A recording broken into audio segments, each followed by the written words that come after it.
Welcome back to the Creative Process Podcast. Today, episode 93. Welcome back. Just want to say thank you. Reach out, say thank you. It's fantastic to see people coming in week and week out and listening to the podcast. It's great to see people and hear about what people got, takeaways from the episodes and everything. If you haven't, go listen to episode 92, last week's episode. Before this or after this, whenever you want to listen to it. It was a great one with Ryan Dean. At the time of recording, I recorded it last night on the 18th. And now we're recording on the 19th with Evan. Evan, thank you for hopping on the podcast. It's fantastic to get you on today. Thanks for having me. No problem. Why don't you jump into introducing yourself and introduce yourself to the people that don't know who you are, and then we'll get into everything we have slated for the episode today. Yeah, sure. So my name is Evan Ford. I'm the Associate Director of Digital Design and Branding at the University of Tennessee Athletic Department. It's a fancy title, but more or less I kind of just lead our digital efforts at Tennessee. So social media is a big component of that, but also work on marketing and some of the branding process behind the scenes of like what logos we're using and things like that. So just kind of holistically, I kind of help shepherd the brand at Tennessee. Awesome. And you work with a bunch of sports. You're not like honed in on one? Yeah, so I work in a unit called 151 Creative, which is our graphic design team, our photography team, and our social media team all rolled up into one, and we service the entire athletic department. So we like to think of ourselves as kind of an in-house creative unit. Mm-hmm. We've operated that way for about 3 or 4 years now, and so we, it's a lot of football, a lot of men's basketball, a lot of women's basketball, but we do service any and every sport. Awesome. Yeah, I was looking around, things to kind of bring up, and something unique, at least that I've seen with Tennessee and the whole creative side of things over there is that 151 Creative. Like it's almost like, I mean, you described it, right? It's almost like a collective or studio or agency within the thing. At least that's what it feels like. I mean, it's a conglomerate of creatives working with Tennessee, and you guys have like your own account. You post everything on there. It's super intriguing to look at. I guess like with that, I mean, you've seen how that worked. Like, is it kind of cool to have that? Like, do you guys get a lot of traction with that, or is it just like you guys just call yourself that and you just post whenever? Yeah, I would like to think I would hope that we need to do a better job of posting on account and keeping up with it. At times we've done that, at times we haven't. But it's just an avenue for us to promote our work and just show people. A lot of times if they're fans of Tennessee or people in the creative community, they might see what we're doing on football or what we're doing on some of our bigger sports, but they don't see, there's this cool, tennis photo shoot that we just did, or we have a great post on the golf accounts and things like that. So originally it was an account to kind of showcase some of the things we're doing behind the scenes, or just the things that maybe don't get as much shine as some of the bigger sports. Mm-hmm. And then we've done some fun things, like we've done Fan Fridays. We've done, I think, 4 or 5 of those, and where we just kind of say, hey fans, like, what do you want, like, design wise, like what wallpapers do you need, what social media icons do you need, things like that, and we'll just kind of make them happen, as many as we can, and we feel like are good ideas and things like that. And so our fans have really loved that. We haven't done it in a while because we've been busy with our kind of our day jobs, but that's always fun to do. And so we need to do a better job promoting that account, but the main reason it is there is just to kind of give us a avenue to showcase our work. Mm-hmm. I mean, the work you guys do is fantastic. Your whole team, or the whole team over there is like, you guys just produce some of the best work in collegiate athletics. At least I would say. I would put you at one, to be honest. I would put you at one. Your guys' coverage on, sports all around the athletic programs and everything like that is just fantastic. So kudos to the team down there in Knoxville. Yeah, I appreciate that. We have a great team. So we have 2 full-timers and 1 graduate assistant. We had a graduate assistant named Channing Curtis for a couple years, and we just hired a new graduate assistant named Cam Watson. Cole Golden is one of our full-timers, and then Valerie Parks is our other full-timer. And we have a great relationship, and we work well together, and we've kind of been together for a long time, which is sometimes rare in this space, and I think that's helped us kind of elevate and It does make things like, how do you continue to push and create new ideas and things like that? But we do know the brand kind of inside and out, what works, what doesn't. And so I think that's helped us kind of be consistent across all our sports. We Mm-hmm. do have the benefit of our color too, which really helps us out. I mean, it's hard to not notice. And sometimes I think we do good work, but sometimes I think maybe we get a little bit more attention just because that color is so loud. Oh yeah, yeah. That was one of the things I had jotted down about Tennessee have. Oh my goodness, I opened the wrong thing. Trying to find my notes here. Tennessee having one of the more, what did I say? I said impressive color palettes in the country. I mean, obviously that orange. It was the same thing last episode I was talking with Ryan about with Wisconsin. They had their main thing is like red and white. They really make the reds. Funny graphic design term here. They make the reds pop in theirs, and I think you guys play off of that orange, amazingly, and that's like something that, I mean, everyone knows. Like you see that orange and you think Tennessee right away, you know. It's our biggest asset, really. We do some other things to kind of try to be consistent across the board, but that orange is ultimately the thing we're going to be known for. And I like to tell when you have new students or new people that come on board, we're in the attention economy, and so Mm-hmm. like grabbing attention is our job, and maybe the easiest way to do that is to be loud, and so the color helps us out so much. And then when you do use it as an accent color, a secondary color, I mean, it just looks so good. And so Mm-hmm. we're fortunate to have that. Mm-hmm. Yeah, I was gonna say, like, when it came to developing creative and really the influence of design decisions when developing that creative, how much influence does that orange and that traditional color have? I mean, you kind of already mentioned it, but it's like your main thing. How much influence does that have on the creative you guys develop? I think the biggest thing is we just don't want to shy away from it. We're not Mm-hmm. opposed to using kind of white as the predominant color. We have smoky gray is one of our colors. We have kind of a dark anthracite color as well in our palette. But we just, as much as we can, like we like to use that to bolster ourselves, and just that's one of the things we're known by. And we really do it. We try to be consistent with it, so we don't put too many filters or things like that. Or if we do, we always try to like make sure we color match and keep that orange. It's Pantone 151C, and so we try to keep it right there, and we don't want it to be too red or too yellow, and that's a challenge, but it's something we really take a lot of time and attention to detail to keep correct. Mm-hmm. So I was working in my full time. Well, why would I say in my full time? In my job today, I was working on developing a sponsor deck, but I was using Volt Green. In pairing with like a white and like a off black type of shade, and using that Volt Green as the tertiary in there. So like when developing lighting, like using Volt Green as lighting, and then doing the lighting on renders on players. Sorry, I say renders, or some people say cutouts. But using that Volt Green as like a tertiary, and making the accents that color, working with such vibrant colors with that have such big contrast, with other things that you're working with, just makes things just amazing. Like the colors and photography goes such a long way in design, and aiding in the development of good design. I mean, obviously it starts with a color palette, but when you team it up with good photography and good composition, it's just a concoction for something amazing. I don't know about you, but like working with super vibrant colors as like a tertiary is one of my favorite things to do. It just makes things Yeah. so much more vibrant and interesting and eye catching. It's just fantastic. I really like to think that we lean into the things that are unique to us, and that color is one of them.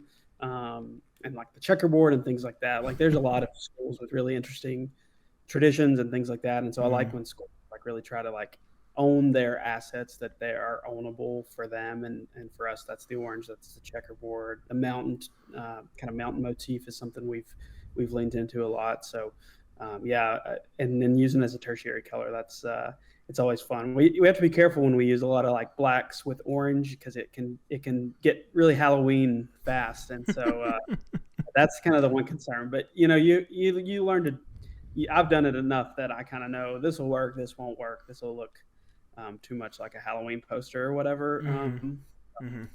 Let's talk about that a little bit. I saw you developed that new uni that Tennessee came out with. Did you design that new uniform? That what was it called? Was there like a special name for it? Yeah, it was called the Artful Dodger Smoky Gray uniform. Okay. So we're doing this thing called the Smoky Gray series, where we're wearing a new Smoky Gray uniform every year for the next 3 years at least. We could extend that beyond that, but a little bit in the UCF space game model, where we're going to do a new uniform every year. We're going to have merch and gear, and in venue we're going to have a lot of cool things related to that kind of theme of the uniform. And so yeah, I got a chance to design that, and it was awesome. It was it was like a 2-year process working with Nike, working with our equipment staff, and it was really cool. What was your favorite part of it? You talking about the process or the uniform itself? Well, I mean, obviously the uniform came out fantastic, and everything around it came out fantastic. But yeah, the whole process of, I mean, 2 years, that's such a long time working on that, and then to finally see it come out, I think the favorite part of the process was with the night we took our starting quarterback Joe Milton out to the stadium to do the photo shoot, and just seeing it on him for the first time. That was kind of crazy. I'd seen it once in the equipment room, just by itself, not on a player or anything, but to like see it all kind of come together was really cool.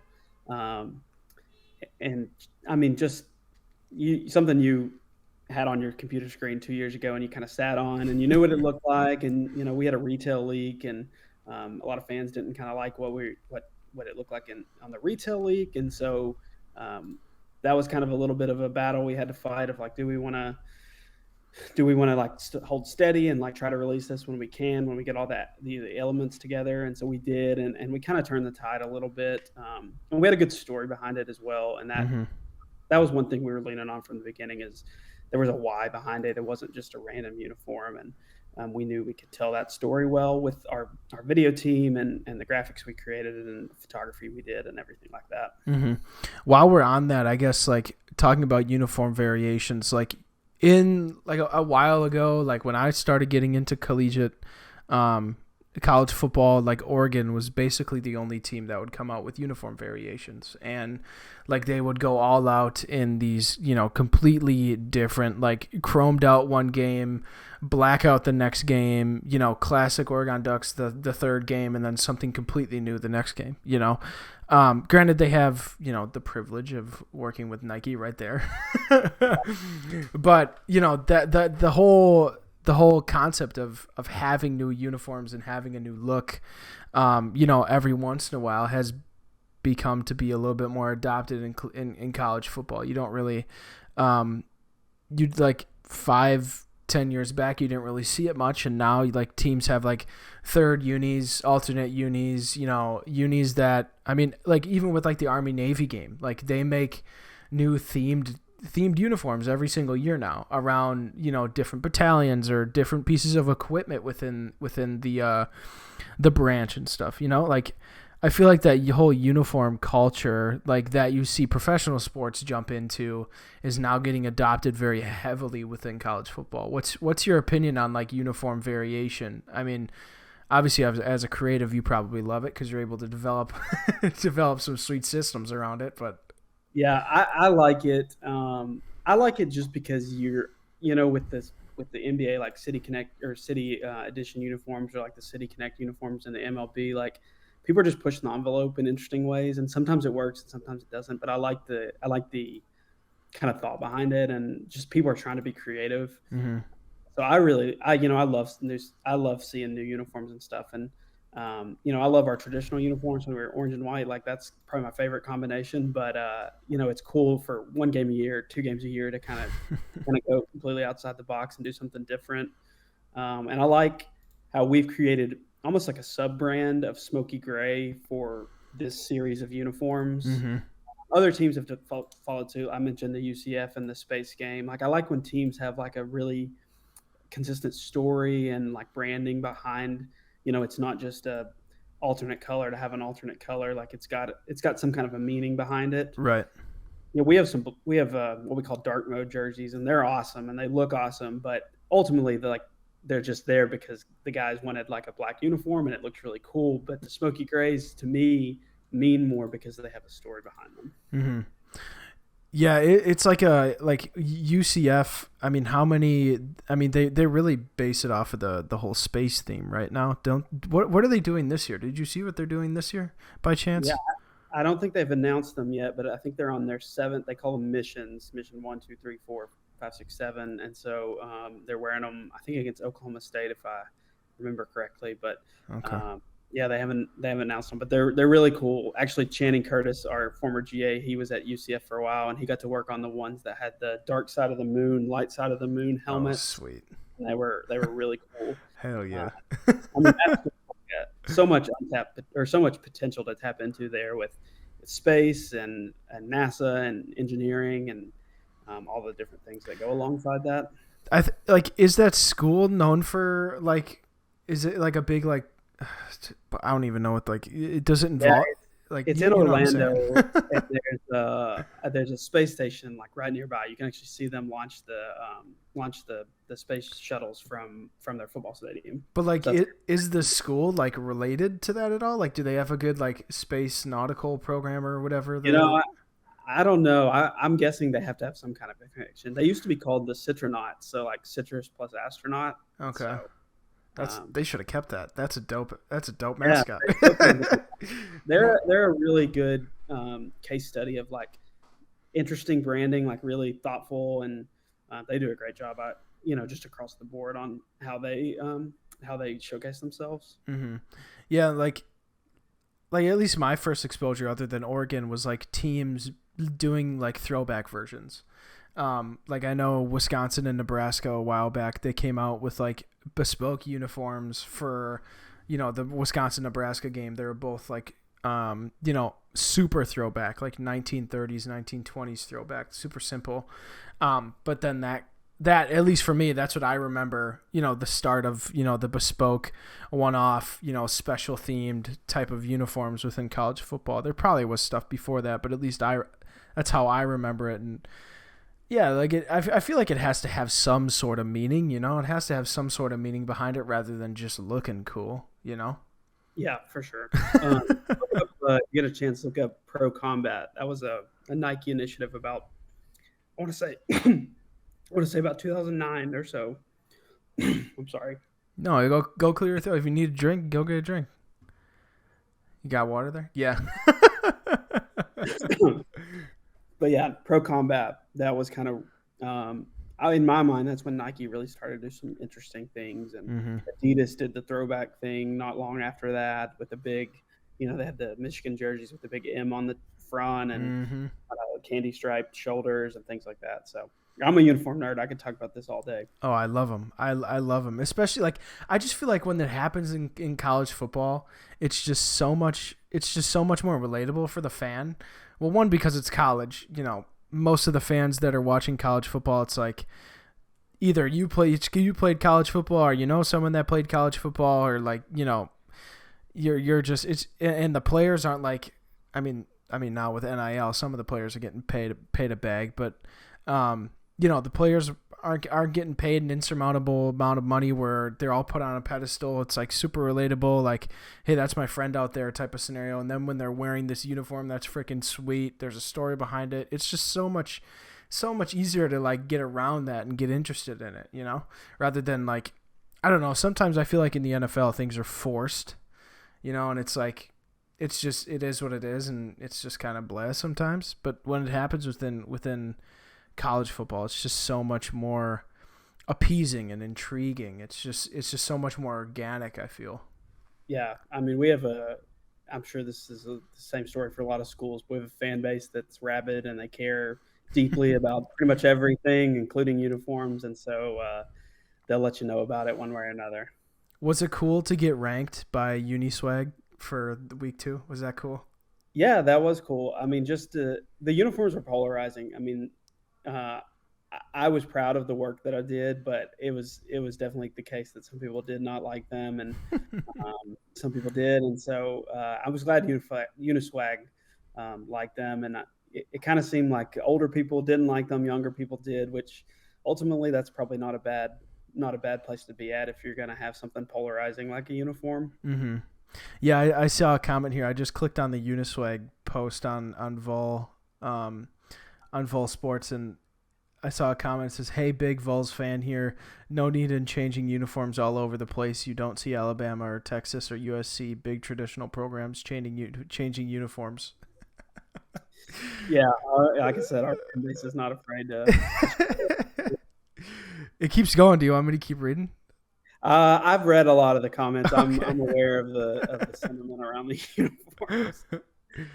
Yeah, I do think it's like a younger demographic thing for sure, like a younger audience. It's definitely more appealing to a younger audience. I think the other thing that I talked to a lot of people about through the whole process is it's not like they went to me and said, "Hey, here's a blank slate. You can do whatever you want." It was, we're going to work with the color smoky gray. We want to tell a story, which I'm not saying like those were good things to have, good guardrails to have, but.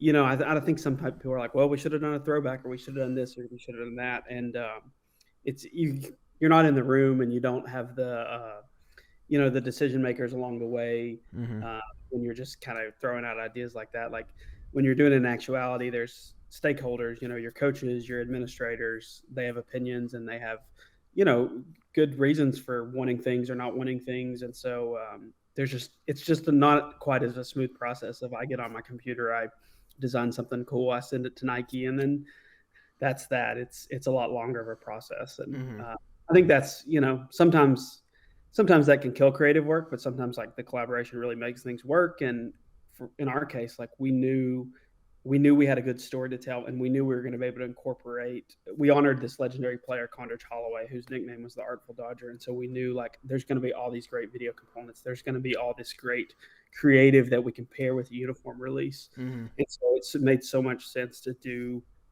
that uniform now, and we honored him during the game, and like he got teary-eyed, and like it was a pretty cool moment, like knowing that we did our jobs in what we were trying to accomplish, which was create a cool uniform but also honor this legend. And so people can be critical and people can have their opinions, but like our objectives were met by this uniform and kind of how we released it and how we rolled it out.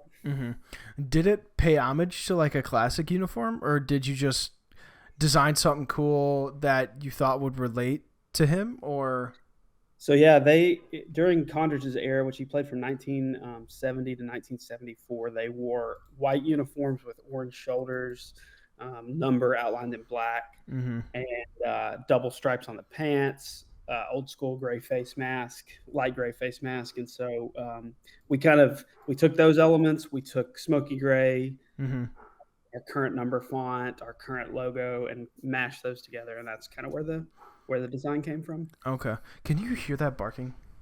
A little bit. Okay, I'll shut this. My dog's outside deciding to bark at stuff. It's fantastic.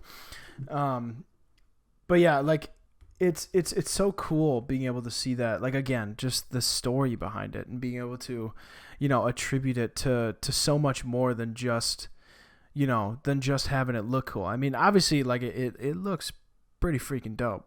Like it definitely has that going for it, but when there's a story behind it, again, it just makes it so much easier to take in. And there's a little bit more there's a little bit more leeway for for those people that maybe are a little critical about the tradition and that orange and white, seeing something like this, like all like blacked out or smoky grayed out, sorry, not black, smoky grayed out, and something that isn't super traditional.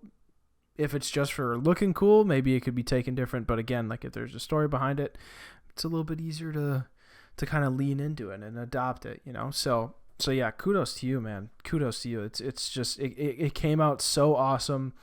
Were you able to keep a jersey? I bought a retail version, but you had to buy it? Yeah. You freaking designed it and you had to buy it?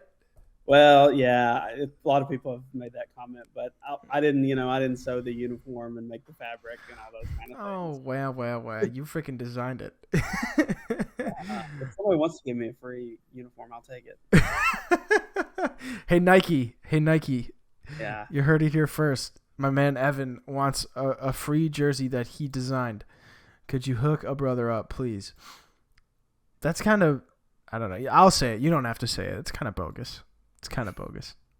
I'll say it. I'll say it for you. Whether you want it to be said or not, I'll say it for you. It's kind of bogus. But that's okay.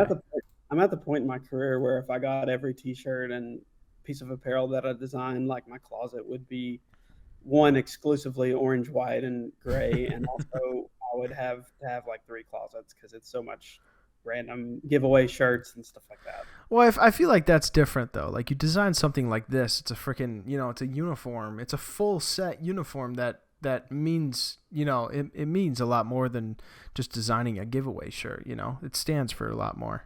Yeah, you know what I really want is I want one of those like cool, chrome looking mannequins they have in like Academy Sports and like Dick's House of Sport and those places. And okay. I want to get like the real deal uniform and like put it on and like have it in my garage or something. That'd be sweet. Yeah, like you like fully deck out a man cave and that's just chilling in the corner there. Yeah, exactly. I have to like change it out like based on what like sports in season and right. Stuff.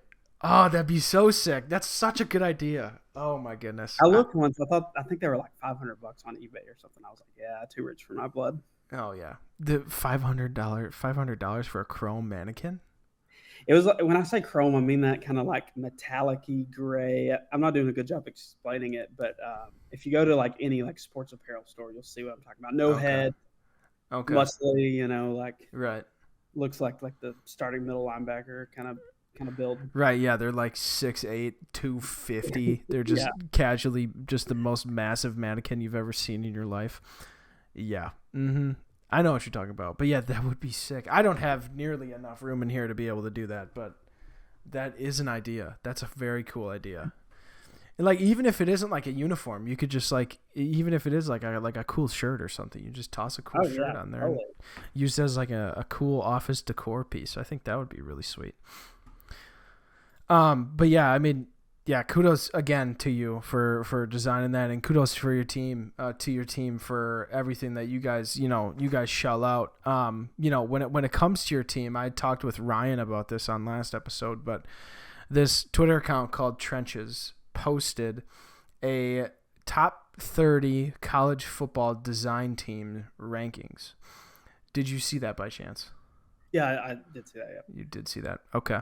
And Tennessee was at 3. Where do you think you guys rank now? You can be selfish. Don't worry. You can be selfish. I mean, if I'm being honest, I think we're probably in the top 10, but there's really so much talent across the country. Like when I kind of first started at Tennessee full time, I feel like there was maybe 20 schools who were doing it good. And now like that number is 70, 80, 90 across multiple divisions of football. And so like at any given time, like anyone could be in the top 10. Like I saw the rankings like USC, Auburn, like those schools are incredible. They do great work. Boston College does great work. There's so many others, Georgia, but I really like, I don't mean to be, I'm not trying to be humble or whatever. There's really so much talent. And I like to think that we're in that like top 10-ish range, but it fluctuates. Like, I'll post some kind of cool graphic that I made, and I'm like, this is the best thing in college football this week. And then somebody will announce the next day. I'm like, never mind, like down to number 2 at least for this week. So I appreciate people like thinking highly of our work, but I think there is so much talent across the country.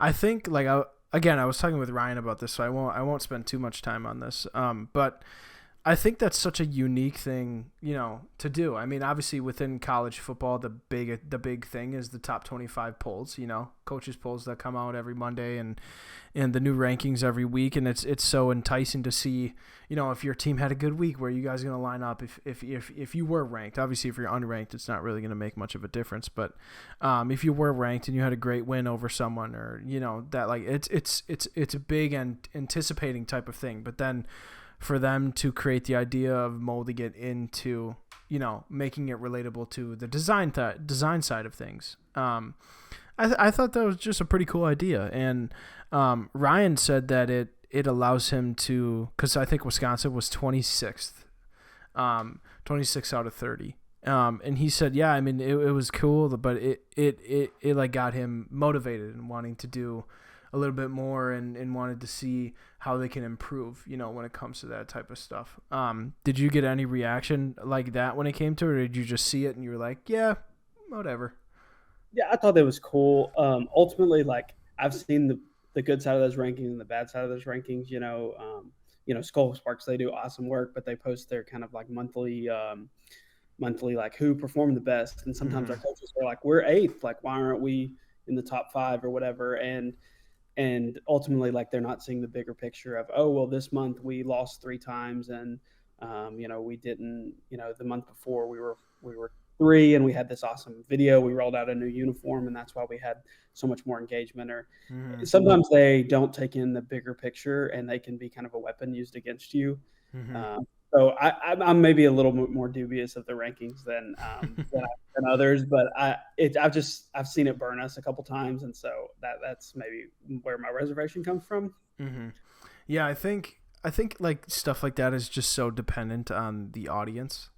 Cause like you're not like, yeah, you're designing for people outside. You're designing for the brand to get noticed, but I mean, you have to design for your audience first, and making sure that they're informed, they know what's going on, and they keep keep being intrigued and keep being attached to the brand. At least that's my opinion on things, right? You're designing to keep the brand look going. Yes, you want to do things creative, but to make sure that your audience is there, and you're being able to help your audience be informed and be in the loop and everything like that. That's where it all stems from. To then like, you have like some schools and some sports programs just naturally have a bigger fan base. And when it comes to social impressions and the ranking of that, they're probably going to be above other schools no matter what they post. So it's one of those things, you're designing for an audience that knows Tennessee Volunteers football, and every once in a while you get something that goes viral, you put out a sweet uniform, and that gets a little extra clicks, and that's, you take it when you can get it. But yeah, end all be all, it's like you got to design for the audience. You got to design to make sure that they know what's going on, and cater towards them. I mean, do you guys talk about that when you guys start rolling things out, or? Yeah, I definitely think we think of our fan base first and foremost. I think a great example of like how you can get lost in the kind of sports design or sports creative community bubble a little bit is like we'll hop on a trend that has started, you know, a week ago, and every school's been doing it, and we'll post it, and every comment will be like, this is amazing, like you guys are so creative, you guys are amazing, like our creative team's amazing.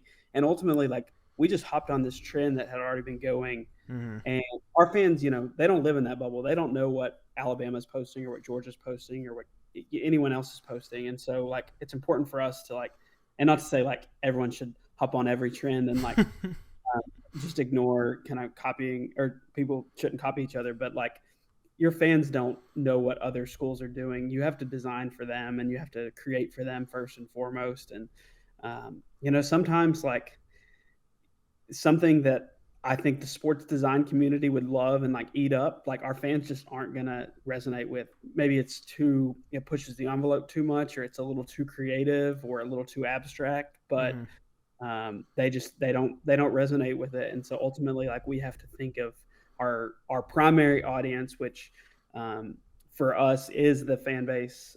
Even though like there's a lot of creatives out there that we respect and admire, we want to like our work and be impressed with our work. Like, Mm-hmm. ultimately, our fan base has to come first, and our recruits and those kind of people. So Mm-hmm. For sure. Yeah, it's like it's such a big thing. I mean, obviously Tennessee, they have a humongous audience. You guys have so much history, so being able to, you don't have to design for something from the ground up, right? You can throw something out and it's going to get attention. But yeah, it's just like, I don't know, like I feel like sometimes I I just feel like sometimes, it's easy to get away from that. It's easy to get away from designing what Tennessee is known for. I mean, obviously you want to, you want to change things. Maybe you want to go outside of tradition, and especially on social, you can be so creative on social with content that that you construct and and that you post and everything like that. You can be so creative, especially in times like this, and you can just naturally, based off of posting that, be appealing to a larger audience. But it's just sometimes I just see things just you see teams just post whatever whenever. And it's just no rhyme or reason to it, and it's just so confusing. It's like, why are you not designing and creating content for your fans? It doesn't make any sense. They're the most important people. Yeah, I've definitely been guilty of trying to design to impress the community or things like that. And it's funny, if I showed you what I consider to be maybe the best thing I've designed this past month, and you surveyed our entire fan base, what's the best thing that Tennessee football plays this month? I guarantee those would be two different things, because the one I like is going to be the one that has cool typography or some really interesting layout or something new and different that I really am proud of. And the one they like, I bet, is going to be the one that has a lot of cutouts, a lot of maybe more of your traditional kind of sports design tropes in it. And that's just the reality of that's the kind of tight wire you have to walk, is how can you live in this space that's kind of expected and traditional and maybe what your fans are looking for, but also do something new and interesting and push the envelope. And so that's the tension that you have to walk in. For sure. One thing that I'm wanting to ask you that I don't know if it's been a thing that's been on people's minds or whatever. Who had the checkers first? This may spark an issue, but who had the checkers pattern first, you or Kentucky? I don't even know if any other college team uses checkers as a motif and as a pattern. Are there any others? Fresno State has checkerboard end zones. I think Navy used to, but when it comes to ownership, it's us. It's us all day, and Kentucky can use it all they want. They can just pay homage to us as much as they want. It's on our kind of most famous building on campus. It's been that way since the 1920s. Kentucky says that they had checkerboard end zones in 1930, but I don't really care. Everyone knows the orange and white checkerboard end zones at Neyland Stadium. No one really thinks of the checkerboard end zones at Kroger Field. So we could start using houndstooth tomorrow because we used it first back in 1905, but that doesn't make it our pattern. It's Alabama's pattern. That's just the way it works. Because mainly does Kentucky, you know what, I'm just going to look it up. Kentucky football uniforms. Do they have it on their uniforms? Ooh, they used to. We tried to bully them out of using it anymore. I think they still do. Yeah, they have it on their shoulders. Oh no, do they not? I need to look this up. 2023? It is 2023. They have it on their collar now. But it's very subtle. So they're finding loopholes, Evan. I just, they started doing that probably 10 years ago. I don't know why you would look at one of your biggest rivals and say, yeah, we're going to use the pattern that they're kind of most well known for. Well, I've seen Kentucky do it in basketball on their shorts. That's where I've seen it more prominently. And now, I'm seeing it more in their uniforms across all sports, but I never knew Kentucky adopted checkers. Do we know where that comes from, or did they just be hey, that's cool? They claim it's somewhere in their history, but they didn't start using it prominently until the past decade, and so it doesn't really count if you didn't use it the whole way through. We've had checkerboard end zones since the 60s. We're known for it. Mm-hmm. That's kind of all. That's all you need to say about that story. For sure. Tennessee has ownership of the checker pattern. There we go. That's the final say. I think we got it. But anyways, man, I really appreciate you coming on today. It's been a fantastic conversation. Super fun conversation. Awesome to have you on. But yeah, thank you. Thank you for taking the time out of your day to come on. I really appreciate it. Yeah, thank you for having me. No problem. For anyone that wants to connect with Evan, go down below. All of his socials will be down there. Let me check here what I'm going to be posting down there. It's going to be his website and his Twitter for sure. And then I'm also going to toss down 151. Is 151 or 151? 151. 151. I'm going to toss down 151 Creative's Twitter down there too, so you can see what they're working on. And also if I toss that down there, maybe more people will go there, and then you're going to have to start posting more. It's a goal. But yeah, again, man, I really appreciate you coming on for episode 93. It's fantastic. You were someone that that's been recommended a few times, and I reached out. What was that? Last week I reached out and we set it up fairly quickly, which was fantastic. I really appreciate that, and yeah, I think the conversation was fantastic, and people got a lot out of it today. So I really appreciate it. Yeah, appreciate it, Jared. No problem. Anyways, guys, thank you for listening to episode 93. It's been a good one. Hope you have a good rest of your week, day, month, whenever you listen to this. And as always, make sure you tell someone that you love them. All right, we will see you next time in episode 94. Take it easy.